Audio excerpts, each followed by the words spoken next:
Thank you very much, Ms Mansfield. Okay, good evening everybody, and thank you very much for joining us this evening for this presentation where we're aiming to make sense of remote learning and also try to unpick some and train you in some of the main features that we're using as a school so that you can support your children better at home. I intend to sort of talk through this presentation that we've prepared, and please do put your questions in the chat, which Mrs Coates is going to watch throughout the presentation. Unless there's something that comes up that is really prescient in the middle of the presentation, we will do the question and answer section at the end of this section. I'm going to talk for just over 15 minutes on the main features of the approach that we've taken at Todmorden High School and some of the rationale behind it as well. We have spent a lot of this term changing and adapting and responding as quickly as we could to the information that we've had from the government and the needs of our students, and we have spent a lot of time as well developing our own practice. I think the image that I've put on this first slide and the words of it are really important, that we recognise that as parents, and I'm a parent as well, we're all in the same position, and lots of schools are using all sorts of different platforms and different words and different terminology to respond to remote learning. So we're all in the same position, and it's confusing for all of us, parents and teachers. So the purpose of this evening is really to talk you through our approach, the vocabulary and the words that we're using to support you in understanding what's going on as best as we can. So remote learning,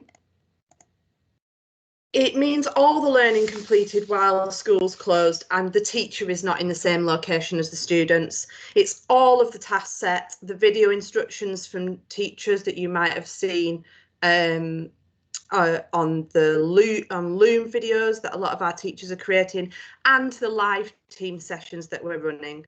It's really important to remember that remote learning is not always online learning.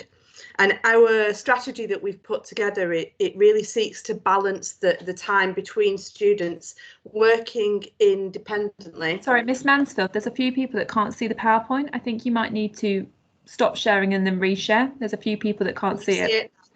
I think what they can do is they can click on your face, but it might be just as easy for you to stop sharing and then reshare. It's just appeared. It's Mrs. Rawlinson here. Oh, it's gone. And sorry, it had just appeared. I'll just spotlight Miss Mansfield, so that will help make sure that's a bit easier as well. Oh, Miss Mansfield, I think I've done the wrong thing by doing that. I do apologise.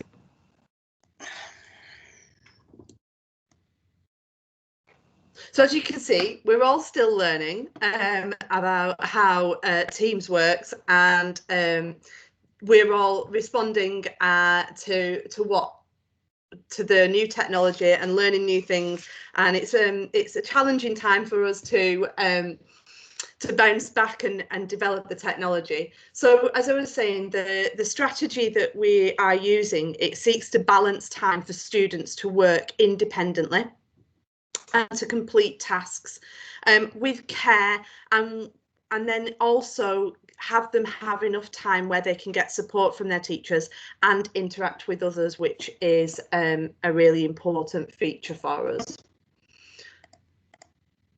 So we recently sent out some questionnaires on forms. We sent them to parents, to students and to our staff.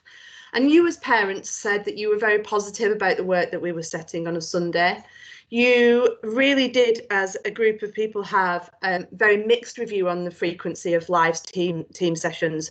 We had a number of people who said that they wanted more. We had a number of people who said that they wanted less. So we've really tried to continue to strike a balance in that regard. We had a really positive response about the idea for potential form time, and you'll see from what I'm going to say later that we have introduced that now. You also said that you wanted more opportunities for students to interact, and you would like more acknowledgement and feedback on work. You also said that motivating our young people is hard, and we are working to do what we can to try and motivate people. We really do value the feedback that we got from you, and we gave it real consideration as part of moving our remote learning strategy forward. Our students also said that they liked the work being set on a Sunday so that they could get organised. They wanted support in being organised though, and we have introduced that. I'll talk about that in a few moments. And they wanted more interaction with each other, especially in Key Stage 3. I think it's also important for you to know that some of the rationale behind our decisions and what we have done over the last few months comes from a range of evidence that's available to us in the teaching profession.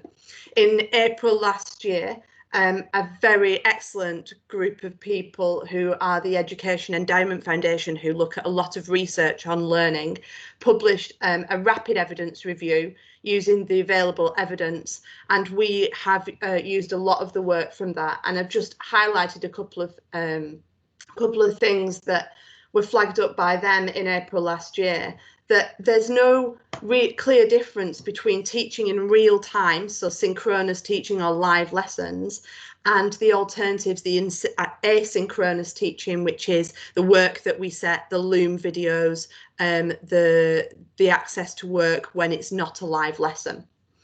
The EEF also said that peer interactions can provide motivation, and we have really tried to build into, particularly the live lessons, ways for students to interact with each other. And supporting pupils to work independently actually can improve learning outcomes even before we went into this pandemic situation. The Education Endowment Foundation was saying that some of the best things that we can do is teach our students to be self-regulating learners, where they have that independence to do some of the things for themselves. And while we do our best to support students to work, and we're running live lessons to support them and give them feedback, we are also trying to provide them opportunities where they can work independently. That means that they're building those skills for life. We've also used the work of Doug Lemov, who is another teaching practitioner who writes extremely good literature, and he very quickly produced a book, Teaching on the Online Classroom, and we've used this in a lot of our work for planning our strategies and also for training staff. And he very much in his book says there are benefits to both live learning and not live learning, and there are also problems with both. There is no ideal solution for the situation that we're in at the moment.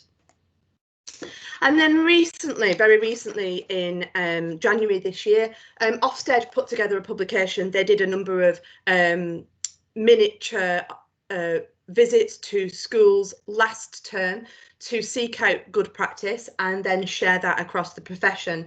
And they made 7 comments overall in their paper, but the 3 that I think that are most pertinent here are that live lessons aren't always best, that engagement matters, engaging students is important, but it's only the start, and that the medium matters a bit. They did a whole section on the fact that the more we can get our students on laptops rather than on their phones for accessing their work and their lessons, actually their levels of concentration are higher, and they're likely to spend longer on a piece of work or on concentrating on what is being said if they're on a laptop than they would if you they can would take Barney for a walk while I'm on this. And I think that somebody's just unmuted themselves. If you just want to pop yourself on mute, if that's you. Thank you. So that's the rationale and how we're using the best available evidence to us to create our policy, and we will continue to read the best things that are available nationally and to try and build that into what we know we're doing and what's right for the students of Todmorden. So our provision from the start from the 22nd of February onwards has changed a little bit, and that is on the basis of your comments and our students' comments and the comments of staff. So if you have a child in year 11, they'll continue to follow their timetables with their class teachers, just as they have been doing. Our year 10 students follow specially created teams timetables, which include their options subjects, so that they've got a bespoke timetable for that. And then our year 7 to 9 students will continue to follow the specially created teams timetables, but there's an increase of core lessons for them going forward. It's a small increase of just 3 lessons a week in English, maths and science. That's 1 in English, 1 in maths and 1 in science. And they replace the question and answer sessions that we're already running. So it's just a switch of focus for those sessions. In year 7 to 9, the curriculum provision has changed a little bit. There'll now be slightly less work set in English, maths and science, but more live sessions in those subjects to support the students. We've also introduced a form time provision, and there will be 2 30-minute form time sessions, which you'll see on the timetables in a few moments. So students will be provided with at least 15 hours of work set and 11 team sessions per week. And they do continue to follow a rolling pattern, because we do have EPR and ICT that are on a 2-week timetable. In terms of the work on class charts, we're continuing to set the work on there, and it will continue to be visible from Sunday, set in advance so you can plan.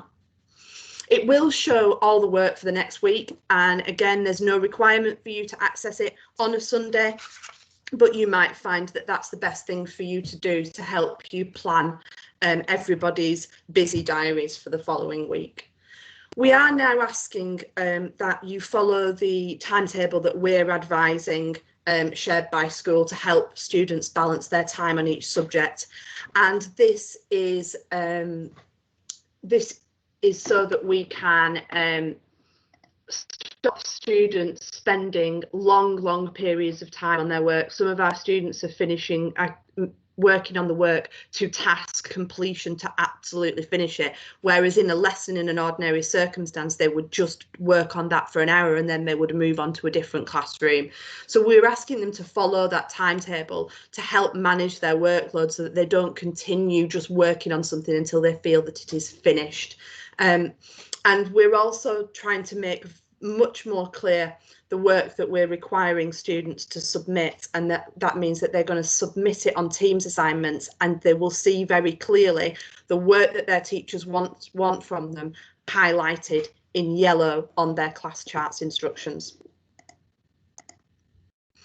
So this is an example of what you'll see. It will actually run from top to bottom. I've put 2 pieces side by side to fit onto this slide. This is an example from history. It will explain which week it is. It will give some instructions, lesson by lesson instructions with any videos attached in it, highlighted the work that they must upload, and each of the links and the resources that they need labelled by each lesson clearly on the class charts entry. So they will all have a much more consistent format from now on, and they will all look like that. Should help you to manage their workload, and make it clearer to our students what they're meant to be doing and when. The week A timetables, we've put the additional dates on going beyond the 8th of March. We don't know how long this is going to happen. We will find out from the Prime Minister's announcements at exactly the same time that you will, no doubt. So this is just, if we continue in this situation, these are the dates of the week A timetable. And then these are the dates of the week B timetable. We'll make these clear on our school website, and you'll be able to follow them. They'll be attached to class charts. This is the whole school timetable that we are running. This is a week A1. You'll see that we've also included a consistent lunchtime, and again, that was something that you said to us in the feedback, that where you had students in multiple year groups, it was difficult sometimes to organise when lunch was. So there's a consistent lunchtime, and you'll see here there's a form time for all our students on a Monday and another one on a Wednesday, and the assemblies have now moved to the middle of the day just after lunch to to enable us to have a bit more of a consistency in the format. And we've also reintroduced some extracurricular activities, because in the feedback from the questionnaires, you said and the students said they wanted things that were more fun. So there's a range of extracurricular activities, and that's being published on a timetable for you. This is the Week B timetable that mirrors it, very much similar, but just matching it. And here is an example of the Year 7 timetable. So if you have a Year 7 student, this is what you will need to access for Week A, and it will be attached to class charts so that you can access it. You can see that the live teams lessons are the ones in bold with the blue background, and then the other times are when the student should be completing the work for those subjects. We're also trying to make sure that we align the way that we set up the tasks so that it's really clear if the students need to complete a task before coming to the live lesson, or read a document before coming to the live lesson. We're trying to make that much clearer on class charts for the students as well. This is Year 8. This will all be available for each of you to access.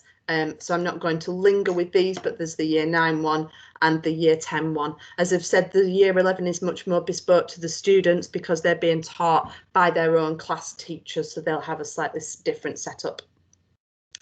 So the core of our changes after February half term are that there are Q&A sessions, the Q&A sessions that were in English, Maths and Science that were drop-ins, they're now a second live lesson, and we are expecting students to attend these. They are another expected lesson. The form time has been introduced twice a week, Monday and Friday at 11:45 for half an hour.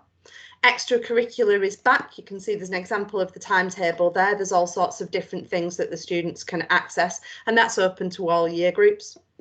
Miss Shirt is going to be running a head teacher weekly drop-in sessions, and she's going to be running those for both students to go to talk to her and for parents. And the Year 7 to 10 timetable has changed to incorporate the changes that we have that I just described. When sending in work, we're continuing to tell the students we don't want them to send in everything. We are making it really clear on class charts what we do expect to see from them, what work they should be sending in, and that's highlighted in yellow. And all of the work now should be submitted through the assignment on Teams, which there's an opportunity for you to learn about how to do that if that's something that you're not clear on how to do after this session. And there's a video on the school website that shows you how to use it. The teachers can send feedback through Teams, through the assignment, so they might send individual feedback to students, or they might choose, if there's something that affects a lot of students, to address that in the next steps in their lesson in the same way that they would adapt their teaching to respond to what students have done in their lesson. All our students will get points on class charts for the work that they submit. We are, as we're expected to by the government, taking attendance using the technology that's available to us in Teams. It has taken us a little while to work out the best way of doing this, but we now have a really effective system in place. Particularly for Years 7 to 9 will come from the attendance team rather than from the class teacher, and if there are reasons for your child's non-attendance, the same way that you would if the students were in school, can you contact your child's learning manager in the first instance? For example, if there's a doctor's appointment or something like that, just let us know by telling the learning managers. Students will receive positive points for every lesson that they attend, and you will receive you will receive a notification for if they fail to attend a lesson or submit work. That doesn't result in a negative point. It is not a sanction. It is there for your information, because we know that lots of different things are happening in the house in different households, and so we want to inform you in a timely manner. If you know of a reason why your child didn't attend and they're going to watch the recording later on, or they've already completed the work in some other manner, there's no action that you need to take. But the learning managers will be tracking attendance over a number of lessons as well as the individual ones, and they'll contact you if a number of lessons are missed so that we can support you and our students accessing the work if there are problems that are coming up. Just on the, I'm going to backtrack ever so slightly just to sending in work. If there is something that students do that they're exceptionally proud of, I will say that our teachers really, really do love to see things like that. So do feel free to still send in particularly good pieces of work, even if we've not asked for them, if it's something that the students are particularly proud of that they've done. It does warm our hearts.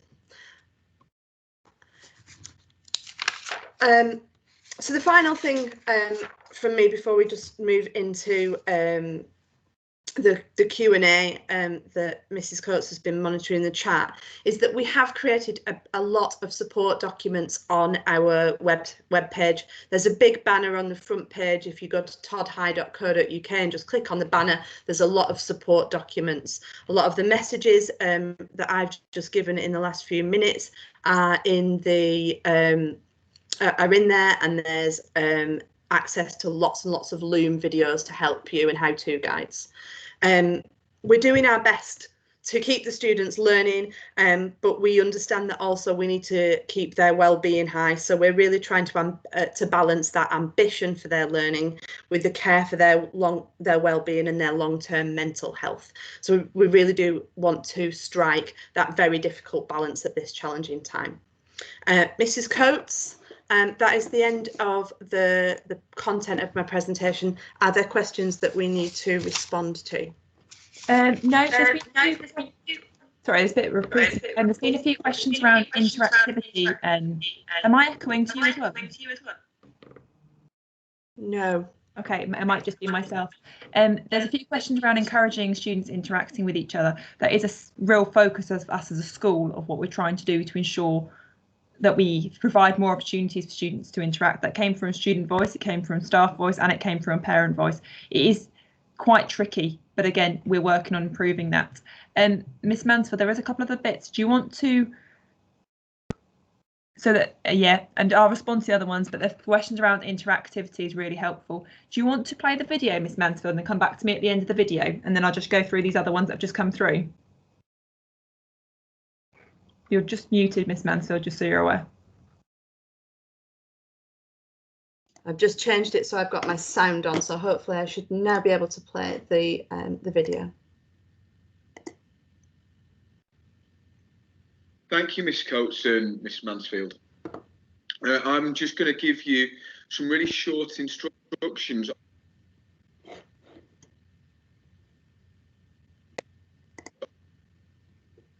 on what to do next. So you are in a Microsoft team. It will look something similar to this. You'll have a bar at the bottom, and if you're signed in through your child's account, you will also hopefully have this bar down the side. I am on the web browser. It looks very, very similar to the app. If you do have a question for us to answer, a personal question, and would like to speak to one of the members of the senior leadership team, if you hold down this icon here and it says show conversation, if you bring that up and you type the general gist of your conversation in here, then what will happen is Mr. Anderson or another colleague will put you into a breakout room with a member of the senior leadership team, and we will be able to answer those questions for you. And that opportunity will be open for the next hour or so. You will be well aware from the letter that there are also three other sessions for you to access. Now, there's a couple of ways of accessing those, and I'd just like to share those really quickly with you. So at the moment, you're in this team and you're in the general bit of the team. If you want to come out of it, if you click on Teams on the left-hand side,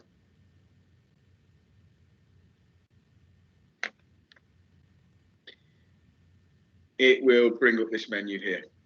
If you scroll down, and if you're on your child's account, this will work really, really well. If you scroll down to where it says parental support for remote learning, that is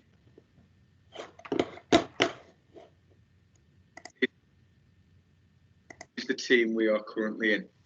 Now, there are going to be three presentations that run at the same time, but they're repeated on a 20-minute basis, so you can ask more individualised questions at the end of them. If you want to look at following a timetable and organising time, for instance, at 5 o'clock, you would click on this link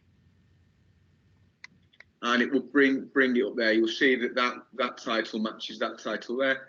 You can then join it here by clicking on the purple bar, and then it says join, and you can join it that way. These 3 other sessions run at 5 o'clock, 20 past 5 and 20 to 6. If, however, you haven't logged on your student's account and you've logged on as a guest, it'd be the only way to go about doing this is to log out of the current meeting, and very much like how you joined in the first meeting, you need to go into the meeting from the website, join the meeting from the website by clicking on the link, and it will take you into the meeting. You can re-sign in as a guest, and just to repeat, those sessions are all repeated and they start at 5 o'clock, 20 past 5 and 20 to 6. Thank you.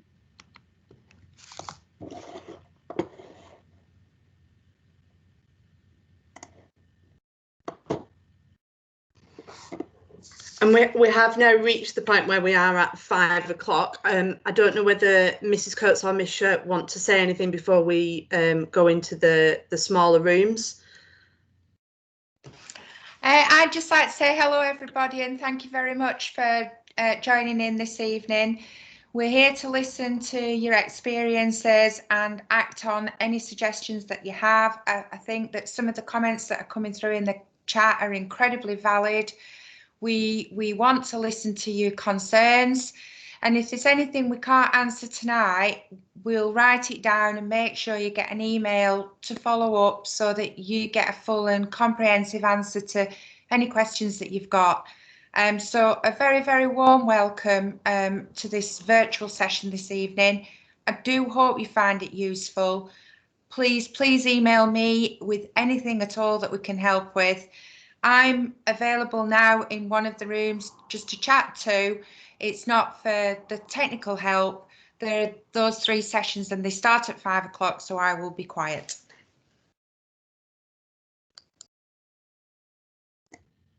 Okay, so can I suggest that if you are confident and you know what you're doing and which of these rooms you want to go into, we'll start the 5 o'clock one, and feel free to move to those rooms now. If you are